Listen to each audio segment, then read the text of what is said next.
Ang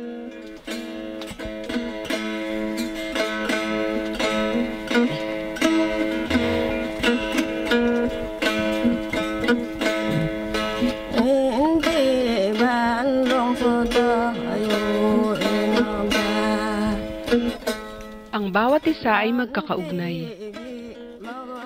At ang mundong ito ay parang isang hibla ng tela na hinabi ng tagapaglikha mula sa magkakaibang uri ng sinulid. Ang mga sinulid ng buhay na ito ay nananatiling magkakaugnay sa isa't isa. At mula sa malayo ay nagpapamalas ng kagandahang naaaninag sa pagbuo at pagsasakatuparan ng mga pangarap. Ito ang kwento ng ALS.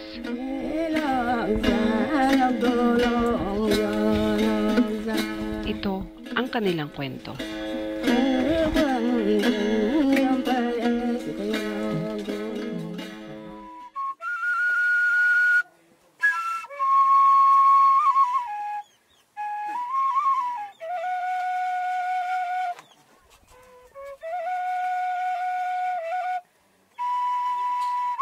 Ako po si Ginang Edwina Alaska, isa pong katutubong Palawan. Para sa akin, ang may pinag-aralan ay siya magpapalaya sa kamangmangan ng isang tao at saka isang kayamanang hindi mananakaw ni naman. Ako po si Kabagay JR at ako po ay isang guro ng Indigenous Learning System. Hindi pala mahalaga ang pera.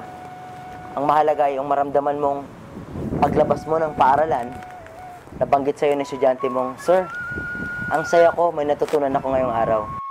Ako si Father Jerome, isang paring SVD, misyonero. Ang tawag ko ay maglingkod, magturo, at magmahal, lalo tigit kong maralita.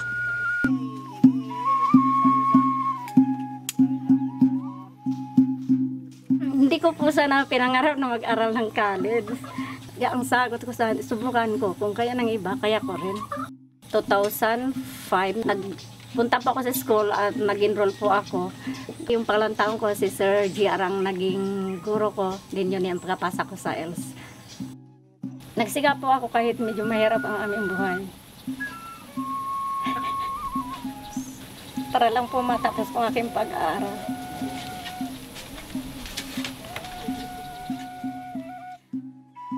Ako po nagpapasalamat ng maroon kay Father Jerome Marquez ng SBD kasi malaki po ang naitulong nila sa aming katutubo. Sana po marami pang matulungan nila. Sabi ko, pag ako naging parte ng Indigenous Learning System, sisikapin kong magtrabaho, maging isang guro sa kanila na may pagmamahal at may dedikasyon. Ako'y magmimisyon kasama nila. At ang sarap ng pakiramdam na sabihin sa'yo, "Sir, salamat po. Isang ngiti lang ng ating mga kapatid na mga katutubo. Parang binayaran ka na ng isang taon mong trabaho." At higit sa lahat, nararamdaman mo na malaki pala ang parte ng Indigenous Learning System sa buhay nila. Dahil dati, sila nahiya makipaghalubilo sa tao. Takot yan, lumalayo yan pag may tao. Ngayon, nabuo ka na ng self-confidence. At higit sa lahat, ako'y masaya dahil sila, sa kanila mismong pagkatao, ipinagmamalaki na nila ngayon ang kanilang kultura, sining, paniniwala, at higit sa lahat, mas napapanatili nila ang kanilang sariling identity. Alas 3 na, lingkod, INS na. Dito namin yan, syempre sa ating pinang 95.8 FM, radyo natin rin YouTube, atin to, sangka pa. Through ALS, we were able to create a community that is not only trying to unify itself, but we're trying to rebuild the self-esteem of our young people. And I think that is the fundamental work of ALS program, that our young and the adults who did not complete education would start again to believe that they have the resources and the capacity to change their lives for better, to believe on themselves that we can do it. I realized that the lack of opportunity for education puts one's sense of worth at a lower level, and education is an impetus for one to regain back one's self-esteem. and self-respect.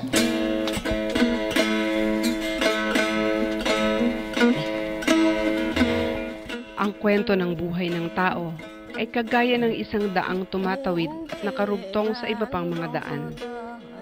At karugtong ng bawat kwento ang kasaysayang nagbibigay kahulugan sa bawat tao, na bagamat magkakaiba ay binubuklod ng kanilang pagiging kabagay. Na sa wikang katutubong Palauan ay pumapatungkol sa isang kaibigan, kasama o kapwa.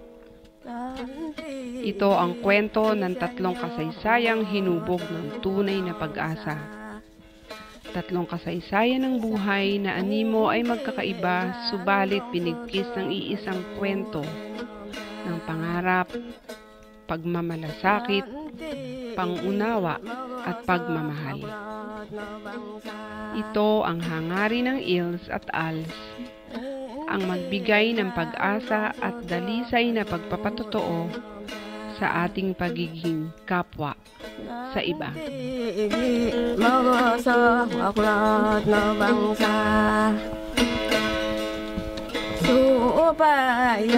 supaya at nungugila.